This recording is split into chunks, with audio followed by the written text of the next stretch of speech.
Mr. Speaker, when the Nova Scotia Health Authority amalgamated 9 district health authorities into one of the goals was to expedite the hiring process.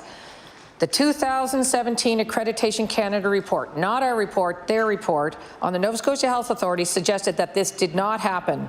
Managers reported, and I'll table that a new hiring system, ironically called Success Factors, created a very lengthy process for hiring and made the staffing process challenging. A case in point, it took 20 months to hire one clinical nurse practitioner for Eastern Passage. My question to the Minister of Health is, did he or the Nova Scotia Health Authority meet with those managers who said that the Success Factors hiring process had made their work more difficult? The Honourable Minister of Health. Thank you, Mr. Speaker. I thank the member for the question. Indeed, Mr. Speaker, I believe the Success Factors modular program is the same program that's used by the Government of Nova Scotia, Mr. Speaker, for recruitment programs. Mr. Speaker, that's a system for attaching prospective recruits with the recruitment team and allows the information to flow through. Mr. Speaker, I find it unfortunate that the member would use an example that I believe she would know very well.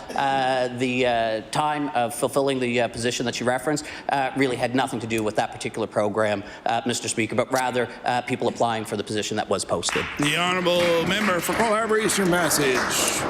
Mr. Speaker, I'm going to respectfully disagree because the hiring process for that position came exactly through the Nova Scotia Health Authority, and I know for a fact that when several people who wanted to apply for that position applied to the Nova Scotia Health Authority through Human Resources, I had to bring it up in the House that Human Resources in the Nova Scotia Health Authority didn't even bother to respond to the people who had hired.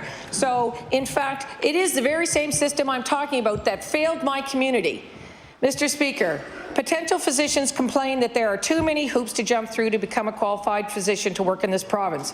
Doctors, in fact, are only credentialed to work in one zone at a time, which is a deterrent, especially for those looking to do locums. The factors feed into the crisis in hiring physicians in long-term care facilities like Ocean View Manor. My question to the minister is it true that what I heard today that the Nova Scotia Health Authority and Department of Health and Wellness has still not been able to find physicians to take over in Ocean View Manor Continuing Care Centre in Eastern Passage? The Honourable Minister of Health. Thank you.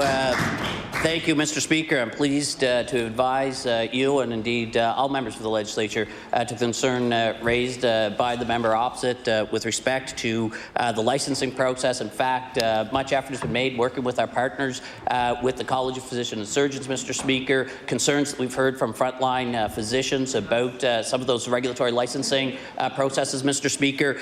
Working with them, Mr. Speaker, to establish new licensing processes for positions, Mr. Speaker, that Nova Scotia has not historically had. But we do rely on that college, Mr. Speaker, the independent regulatory body, to take a leadership role, but we have to bring our concerns to them. And I've been very pleased, Mr. Speaker, with their response to our efforts to work with them to expand licensing opportunities. The Honourable